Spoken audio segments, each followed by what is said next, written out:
Happy birthday, sir. So, grabe naman, wit and humor. Ako na lang natawa doon sa sinabi niyo. Ako na. Anyway, nagulat lang kami, kanina, nag-uusap kami na parang, uy, bakit gano'n, no? Birthday ni Dr. Cunana, tapos mayroong doxology, may pambansa. Meron pang DOH him, meron pang CSGH him. Kulang na lang, nanumpa na lang tayo kanina siguro dito. Para tuloy na Monday ulit, sir. Pero Wednesday tayo ngayon, remind ko lang po yung mga empleyado.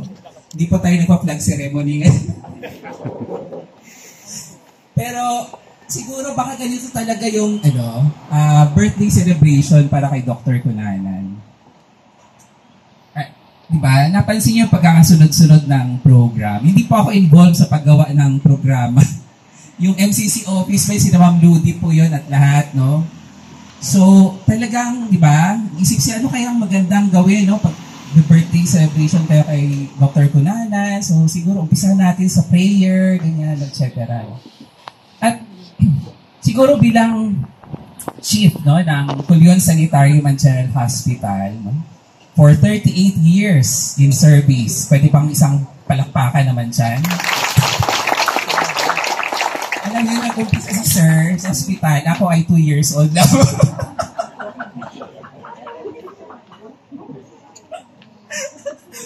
Medyo di pa ako marunong mag-CR. Pero siya, dito na siya sa hospital, no? Naggagamot na siya ng mga pasyente nung pumasok siya ng hospital, no? Pero balik tayo dun sa program, no? Bakit kaya may pambansang awit pa, may DOH hymn, no? May CSGH hymn. At sabi ko nga, siguro talagang pagdating kay Dr. Cunanan, kailangan may ganoon, no? Kasi hindi natin mahiwalay, no, si Sir sa ganun na proceedings, no? At lagi natin siyang associate sa order, no? Sa pagkakasunod-sunod ng mga bagay, no? So, unang-una siguro sa Diyos, no? At talagang fated talaga si Sir, no, na mapanganak dito sa isla na ito, no? Na makapag-aral ng medisina at bumalik, no, dito sa Culion at magsilbi, no, bilang doktor hanggang sa maging medical center chief. Then sinundan ng pambansang awit, no? Although si Dr. Cunanan, alam niyo naman siya, no? Consultant din siya ng World Health Organization, no? Pero nasa kanyang puso yung pagsisilbi sa kapwa Pilipino, lalong-lalo na dito sa bayan ng Culion, dito sa mga kalapit na isla. No? Kaya siguro may pambansang awit kasi talagang, diba, kung makabansa lang din naman, no? Pwede naman siya magpumili, na hindi na siya magtrabaho dito, no? Magtrabaho lang siya sa ibang bansa. Anyway, nakapagtapos naman siya sa UK, no? Pwede naman siya magtrabaho sa ibang bansa kung tutuusin lang. No? Pero pinili niya ang Pilipinas. Diba? Piliin mo ang Pilipinas. Kaya siguro may pambansang awit, no? May DOH hymn. Di ba? Under tayo ng Department of Health. At ang hospital, hindi naman dati kinikilala bilang CSGH. Di ba? Sa mga matagal na dito sa Culion, pag tinawag yung hospital, anong tawag? Yung sa DOH. No? Kasi ang DOH, ang hospital na pinaka-representation ng Department of Health, no, dito sa Culion at sa buong Calamianes. No? Kaya, DOH, ibig sabihin din, si Dr. Cunanan din ang naging representative na, no, ng Department of Health. No? Hindi lang dito sa ospital, kundi dito rin sa buong Northern Palawan. No? Kaya may DOH hymn. Ito ay aking mga pag-reflections ng ito, sir, no? Kung bakit kaya may ganoon, no? Bakit kaya mayroon pang doxology, no? May prayer, and then last, of course, is CSGH hymn. No? Kasi nga, simula't simula, no, ang kanyang service talaga from start, no, after med school niya, ay dito siya bumalik. So, kaya from prayer, Pambansang Awit, DOH HIM, hanggang sa CSGH HIM. Ang akin actually message, supposedly nakita ko sa program ay message and thanks. Thanks message. At siguro, ito ay isang malaking pagkakataon na para magpasalamat sa inyo, sir, sa inyong presensya, simulat siguro, imagine 38 years. Yung iba sa inyo, kung ako 2 years old, kayo, mga panaginip pa lang kayo ng mga nanay at tatay ninyo. Nasa panaginip pa lang kayo. Hindi pa nagtatagpo yung inyong mga nanay at tatay nung time na yon. At ako ay, hindi pa ako marunong mag-CR nung time na yon. Nag-uumpisa na si Dr. Cunanan na kanyang serbisyo dito sa CSGH. Naabutan ko siya noong 2008. Kasi 2008 ako nag-start, at tinitingnan ko ngayon yung mga mukha. Kung sino ba ang nandito noong 2008 sa hospital na ito. At parang hindi lumalagpas ng 10. Parang mabibilang ko sa 2 kamay ko yung mga tao na nagtatrabaho dito sa hospital noong 2008. Imagine yan. Imagine nyo ba yun? Hindi lalagpas siguro sa 10 yung empleyado na nandito nagtatrabaho na noon sa CSG. Tama ba ako, Ma'am Ludi? Si Ma'am Ludi ang tatanungin kasi si Ma'am Ludi. Original to eh. Ma'am Ludi, agree ka ba? Mukhang hindi lalagpas sa 10 yung employee na noong 2008. So, na-imagine nyo ba yun? Yung yung lumipas na panahon at yung nagbago, At yun yung nakita ko na witness ko kay Dr. Cunanan, yung pagbabago ng ospital na siguro lahat naman tayo dito ay naka-witness, Kung ano siya doon, ano siya ngayon, at kung ano pa yung tatahakin ng ospital sa mga susunod na taon. So sa mga hindi pa wala pa dito noong 2008, nung nandito ako sa noong 2008, yung iba dito ay mga high school students. Na ngayon ay empleyado ng hospital. My goodness. Nakakatawa lang siya, pero napaka-significant, Ay, ang daming milestones na nangyari at ito ay, sabi ko nga, pagkakataon ito ng, malaking pagkakataon na magpasalamat sa leadership na na-provide ni Dr. Cunanan. Siguro kung wala siya, hindi nagkaroon ng ganong transition, ng ganong transformation ng ospital. Wala pa kaming 5 na doctors dito. Kasama na siya noon sa 5, ha? At siguro kung bibilangin yung empleyado noon, siguro nag-times 4 na, sir. Times 4 na siguro kasi mga, more or less parang sa 100 lang ata employees doon lahat na. Admin, nursing, yung mga taga-allied, more or less sa 100. Ngayon nasa 400 na. Yung capacity ng hospital, dati, pagkatapos ng alas 5 at may gusto kang ipa-CBC, kung ipa-examine sa ihi, papatawag mo yung medtech sa bahay nila, papasunduin mo ng Tamaraw FX. Kasi office hours lang noon ang laboratory. Ngayon ang laboratory natin 24/7, At level 3 ang ating laboratory, Sa isang level 1 hospital, level 3 ang ating laboratory. Yung X-ray din noon, ganun din. Mas malala ang X-ray. Kasi mas konti sila noon O ganun din sila. Pag punta lang kung may papa-X-ray, papa-ultrasound, ganun. So iba na ngayon, ang layo na talaga. Lahat ng tao na dati nakabalik, ng matagal ng panahon, nakabalik sa ospital, lagi silang nagsasabi na iba ng ospital, iba ng ospital, iba ng ospital. Siguro sa mga bagong employees, hindi siguro niyo ito na-appreciate, no, na dumating na kayo dito, may CT scan na ang hospital. Dumating na kayo dito, 40 na ang doktor ng ospital. Dumating na kayo dito, ay meron na tayong telemedicine, malakas ang internet. Siguro, ang internet noon. No? Pero kaya kailangan ko siyang i-stress, kailangan ko siya ikwento kasi hindi siya dati ganyan. No, at ito ay dahil sa leadership ni Dr. Cunanan, na nagkaroon ng transformation. No? Kasi siya ay hindi siya kontento sa anong status ng hospital. Hindi siya nakontento. Yun yung isa kong kay sir na marunong siyang managinip, no? At marunong siyang gumising sa kanyang panaginip at tukdin ang kanyang panaginip. Tayo, yung iba, marunong managinip, pero hindi na nagigising. Alasigi na lang, di ba? Sana all na lang, di ba? Sana all. Ibig sabihin, pag nagsasana all ka, naginip ka pa rin. Wala kang ginagawa sa panaginip mo. Sana all.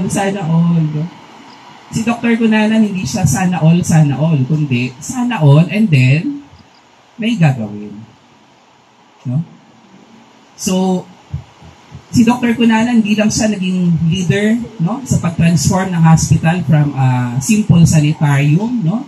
Halos infirmary level lang noon ng hospital, then naging level 1, papunta na tayo level 2 sa ngayon.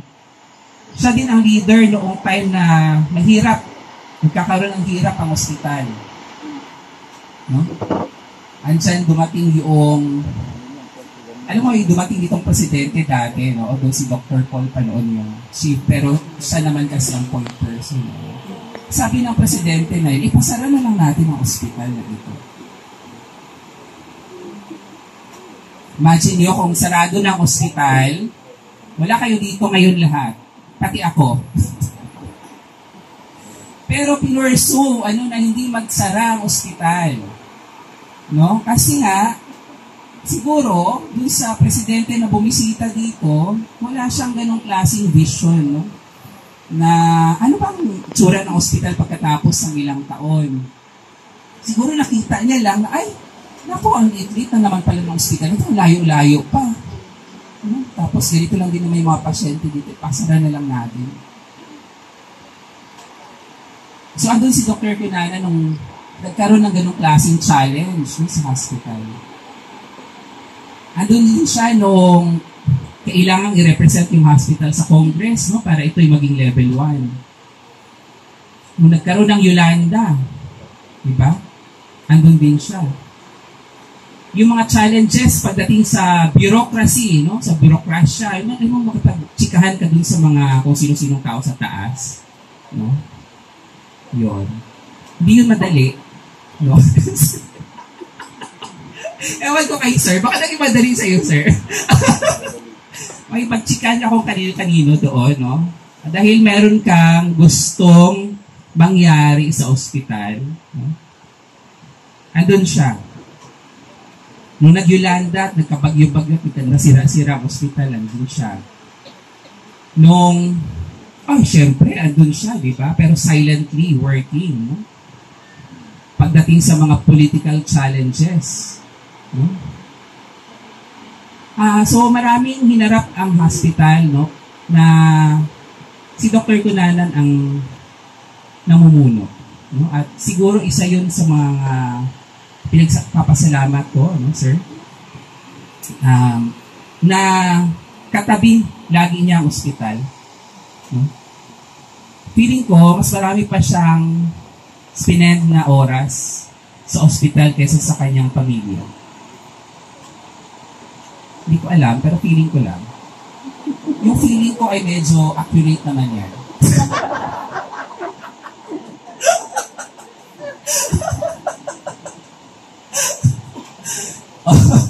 Yung feeling ko ay medyo accurate yan. No? So, again, sir, thank you very much. And, tapos na nga lang, sir, yun yung pagiging senior 60 na, no? 60 plus 5 ngayon. So, hindi ko na ulitin. dito po sa senior citizen. Nakakarin din minsan mga remind no, ng edad.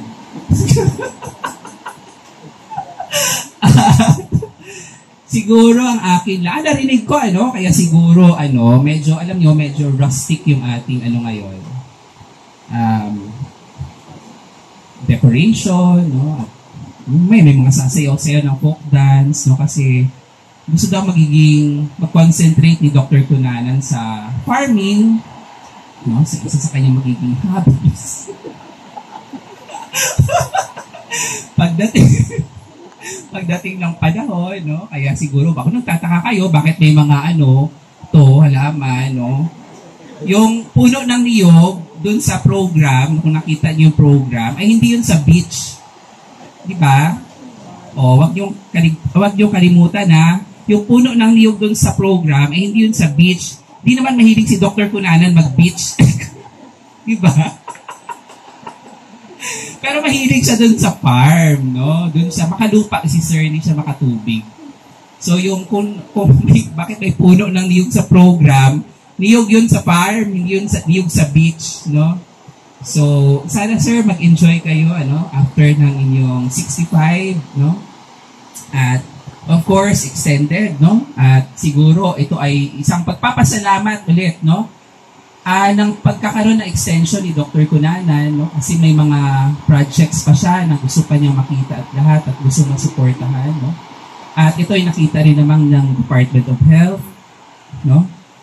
So, isang papasalamat po ulit, no, sir, sa inyong extended na stay sa hospital.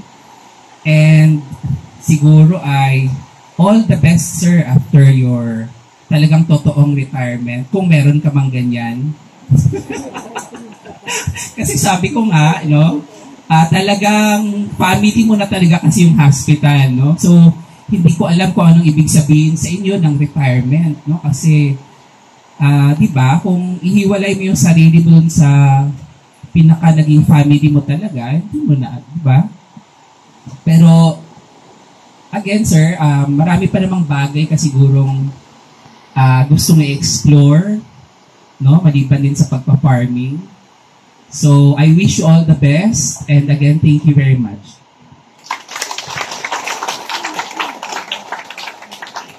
Thank you so much, Dr. Neil. O, diba? Good afternoon, everyone. I'm deeply honored and privileged to be given this opportunity to pay tribute to our dear Dr. Arturo Cunanan Jr., who is celebrating his 65th birthday. Sadly though, his birthday also unfortunately marks the time when he will inevitably pass on the baton of leadership that he carried selflessly during his long-term tenure. Kaya lang extended siya, so maswerte pa rin ang CHGH family. I am sure all of us wish him the best in whatever he decides to do after CHGH. There is life after CHGH, as I myself can attest to. There is a lot to say, but there is also not much else to say that has not been said over the years. His dedication and commitment to making CHGH, in particular, what it is today, and to making sure that Culion in its place in the history as we know it, continue to be remembered. For those of us who have literally grown up with him, went to him in school, then eventually worked under his guidance and supervision, we can only say, thank you for all the life lessons that you have shared with us. We can only encourage everyone to continue, everyone you are leaving behind who will continue to benefit from the procedure and best practices that you have institutionalized, to appreciate all the hard work that went into them. In sum, really we just want to say Thank you, happy retirement, and God bless.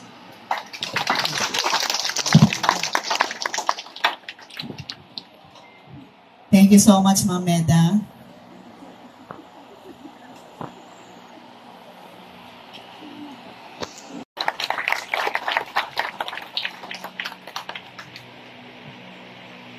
Thank you.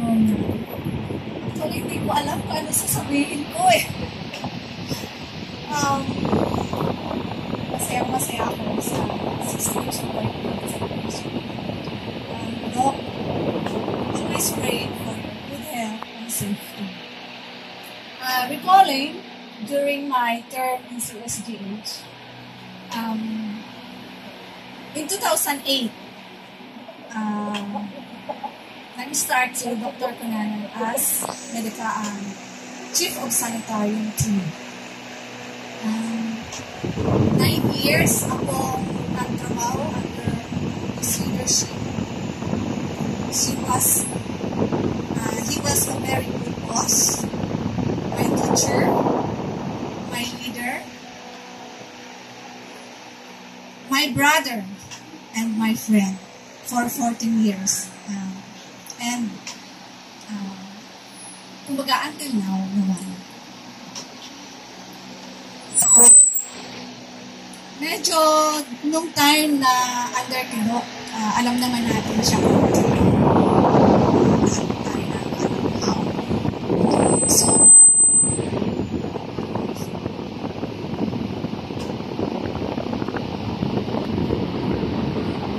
may mga time ma-overwhelm ka, napakaraming paperworks. Minsan masasabi ko, Lar, I cannot chew this all. Hindi ko na mangumuya lahat ng nasa plato ko. Pero, anyhow, talagang nag-a-adjust, sinisikap na ma-submit ang deliverables, lalo na pag nanggaling sa training, seminars. I've been with Doc for several meetings, DOH activities, planning workshop, ride shop. At ang sarap makasama si Doc pa ganun, sa mga ganung lakad. Kasi aside from mabubusog ang brain mo, busog pati stomach mo. Na-miss ko yung Starbucks mo. So, yun talagang masaya makipagtrabaho kay Doc. Although minsan, nasabi ko yung naintindihan ko na kung bakit ang ibang doktor umiinit ang ulo. Ganun pala yun kapag marami ka ng trabaho na hindi mo na halos malaman kung anong unahin mo. Iinit din yung ulo mo. Pero, lalapit ako kay Pilar, magkikwentuhan kami at tatawa na lang ako. Kasi ayaw ko ma-stress at ayaw kong hindi ko tuloy magawa yung aking mga trabaho ng maayos. Anyhow, lahat naman ng mga, or sabihin natin hindi lahat talaga, 100%. Kasi meron naman hindi rin talaga nag-deliver, lalo na pag medyo may papagawa si Doc, tapos na ako sa mood, sabi ko, Pilar, paano ko itong gagawin? Talagang blanco talaga ang utak ko. Gagawa ako pa rin ako kahit paano. Pero sasabihin ko, Lar, ito lang talaga ang aking nakayanan. Paano yan, ma'am? I-submit mo na yan, Lar. Si Doc na ang bahala. Tingnan mo lang. Pagbalik niyan, may kasama ng tatapusin niya ni Doc. Hindi nga. Tinapos na ni Doc. So, solved na yung problema ko. Huwag niyong gagayahin. Baka sabihin, ay, ganun pala yun, ha? So, yan. Masarap na makatrabaho si Doc. Message. A great doctor. Maraming salamat for what you have done to CSGH and to Kulyon as well. If not with Doc Cunanan, a visionary man, ano lang kaya ngayon ang ating hospital? In 2008, noong umupo siya, nag-start kaagad. Meron kami agad order ni Bong Yu to go planning. So, ang dami namin ginawang workshop, na mga plano-plano. Kung ano po yung pag-grow ng hospital ngayon, nandoon po yan sa hospital development plan na yun. At nadagdagan na lang at nadagdagan through the years. Kaya may kita natin ngayon na ang laki-laki talaga ng pinagbago ng hospital. Napakalaking tulong sa mga tao sa Calamian na hindi na sila pupunta pa sa Manila o sa Puerto para lang magpapagamot, magpapadiagnostic kasi nandito na po sa atin. Kung wala po si Doc, sino kayang visionary man ng kulyon na pwedeng gumawa noon? So, we are so blessed to have Doc. Naalala ko, grade 6 ako ng barkada ko si Cecil. Kumbaga, elementary pa lang kami, nakatingala na ako dyan kay Doc. 4th year high school sila noon.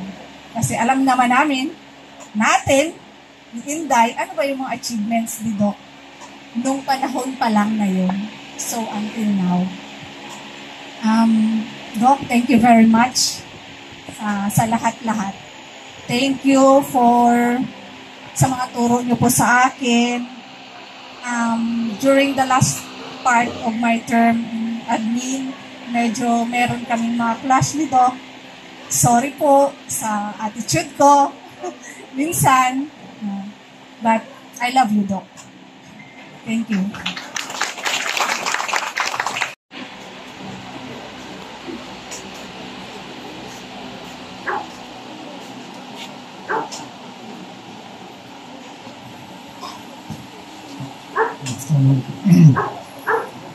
Magandang hapon po sa inyo lahat. It is indeed a privilege na maimbitahan ninyo ako dito, Doc, to celebrate your birthday. Tingnan ko ang paligid. Ako lang yata ang pinakabata rito.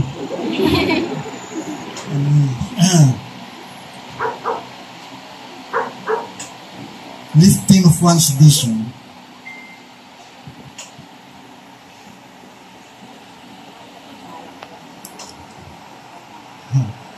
Nakalimutan ko. Dahil sa edad. Pasensya na. May kakaedad na. May edad na talaga.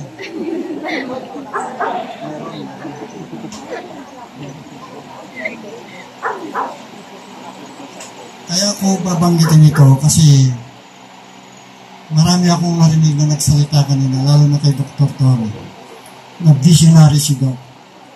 And this is the type of leadership that Doc is. Because he is a visionary. And it goes this way. Lifting of one's vision to the higher planes. Raising of one's performance to a higher standard. And building of one's personality beyond his normal limitations. Yet that is the best description of leadership that I can see for God. Kasi way back in 1992, history ng pag-uusapan natin. Kasi marami ng pinagsasabi ng history pa naman. When I first came here, I was then with the Glaxo Welcome Philippines as regional sales manager. Pumunta kami rito, kasama ko yung district manager ko and one of our reps. We visited that. Tapos, in our discussion, in the course of our discussion, may assignment siya binigay sa akin. Hindi ko makalimutan, sabi niya. Kasi first time lang namin nag-meet ni Doc. Actually, ang sikat talaga ng araw, nung ako'y bata pa, ang tatay nila ni Mansell. Kasi Torrente ang pangalan, Arturo Sr. pala, sikat na basketball player ng Kulyon. Pagka lumalabas sila dito sa Malala ng araw, nandun kami at nanonood. Apat lang yata ang special player noon.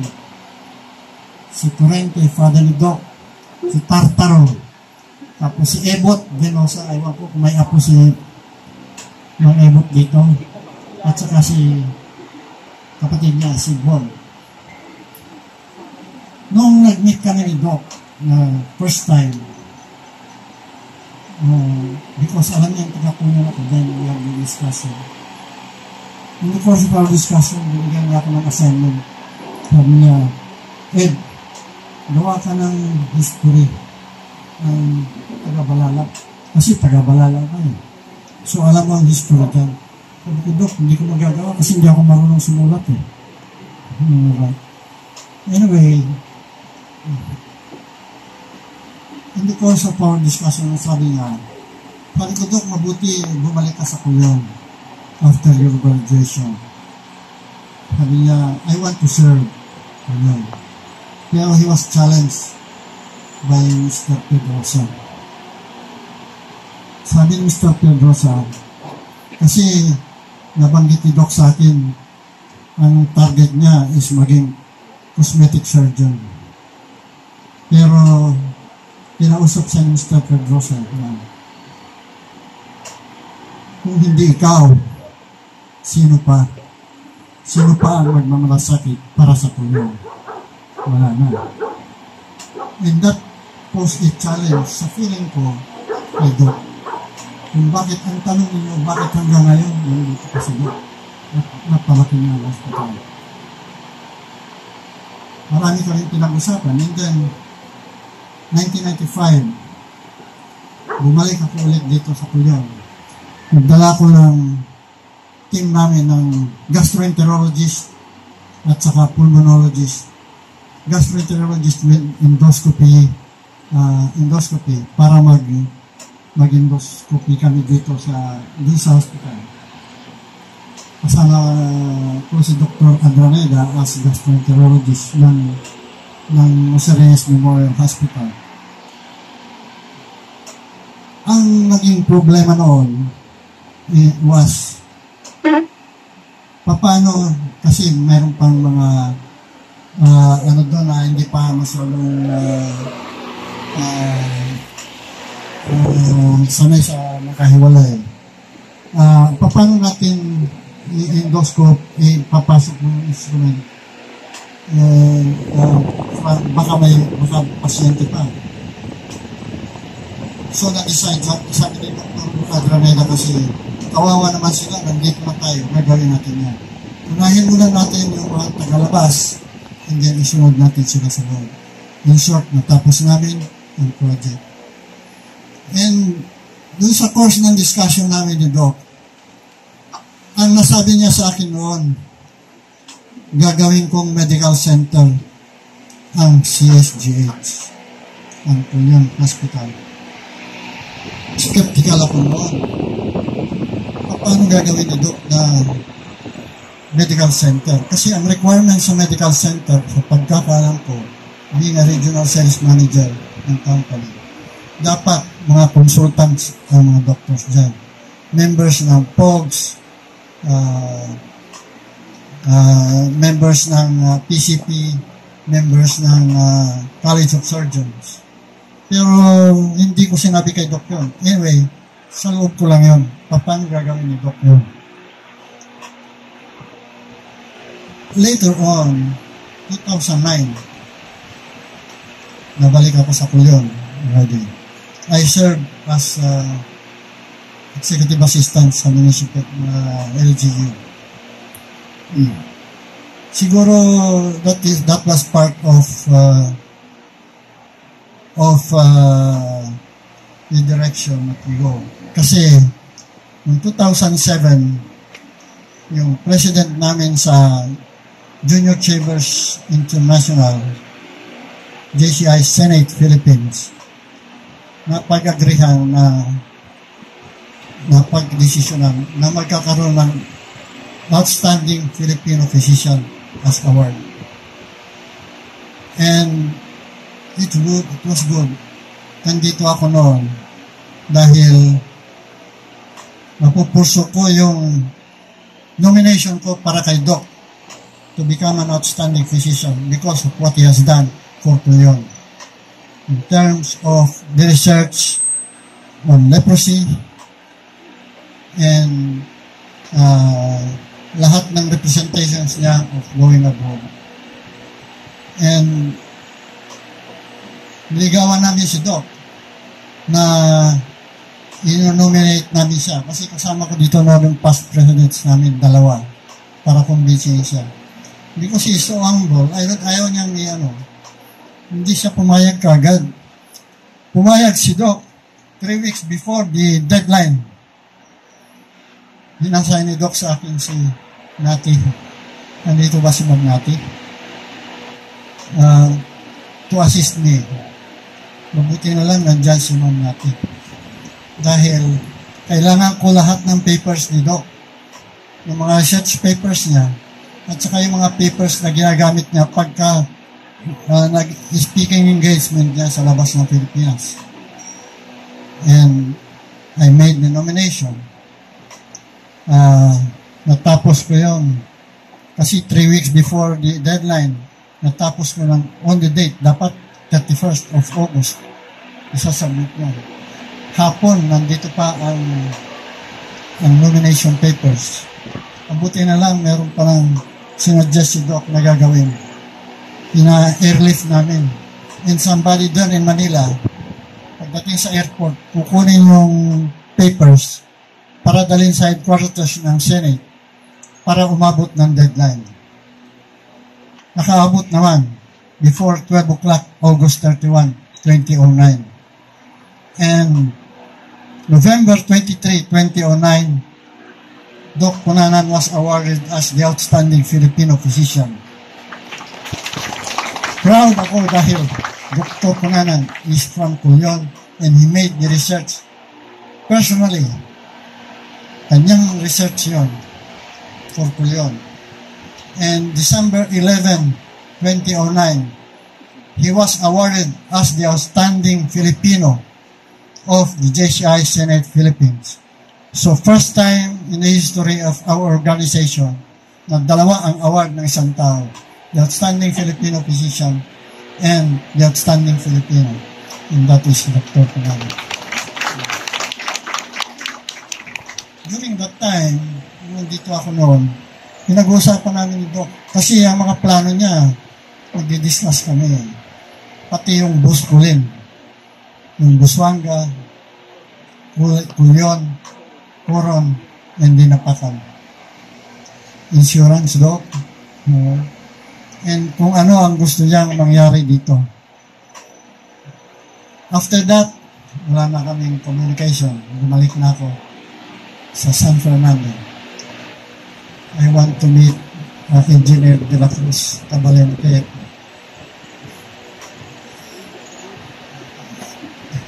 Pagbalik ko sa San Fernando, hindi na kami nagkita ni Doc. Although pumupunta ako dito, hindi kami nakikita. Recently lang kami nagkita ulit.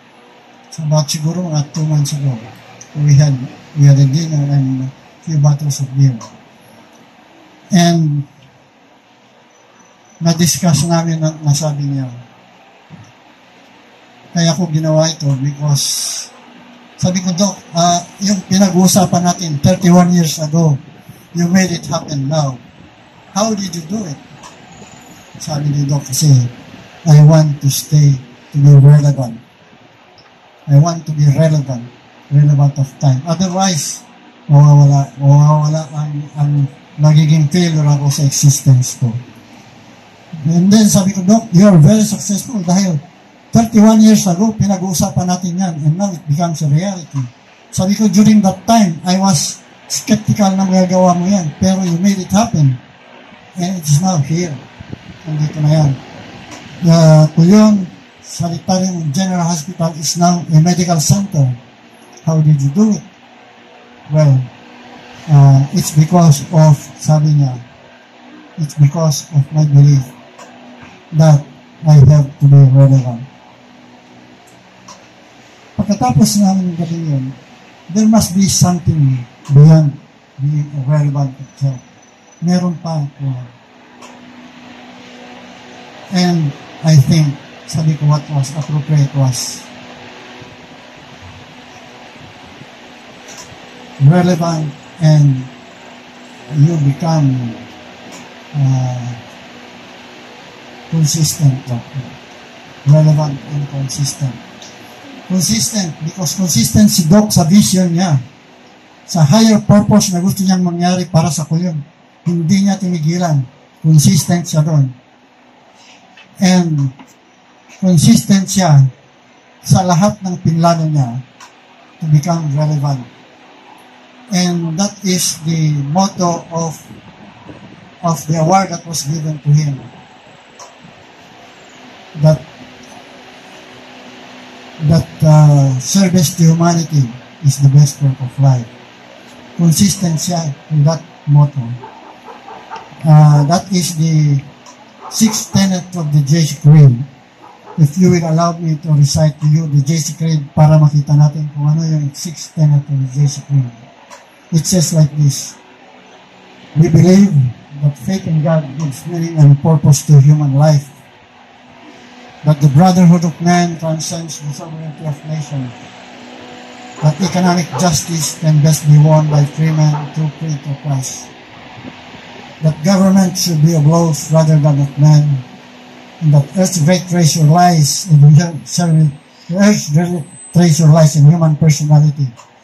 And the sixth tenet, service to humanity is the best work of life.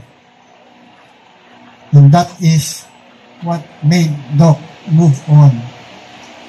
Relevance and service, commitment, and service to humanity as the best work of life. Consistent. There is a question within me, nagtatanong ako, yung kayang sinimulan ni Doc ay may pagpapatuloy ninyo? I can feel it. Yes. Kasi I know you share the vision of Doc because you always work with you. I can feel that. Are you going to move it on? Yes. Did I hear you? Move it on? Yes. Committed ba tayo dyan? Yes. Yes. And I hope that vision of Doc of relevance will move on. And that commitment of yours and that service to humanity as what you're doing now will be moving on. Doc, happy birthday. 3 cheers for Doc. Hip hip! Hip hip! Hip hip!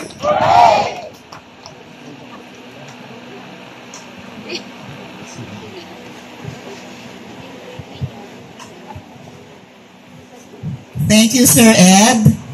Lalo namin nakilala si Doc dahil sa mga sinabi mo. At nakakamangha, kabisado mo pa, meron kang ni-recite.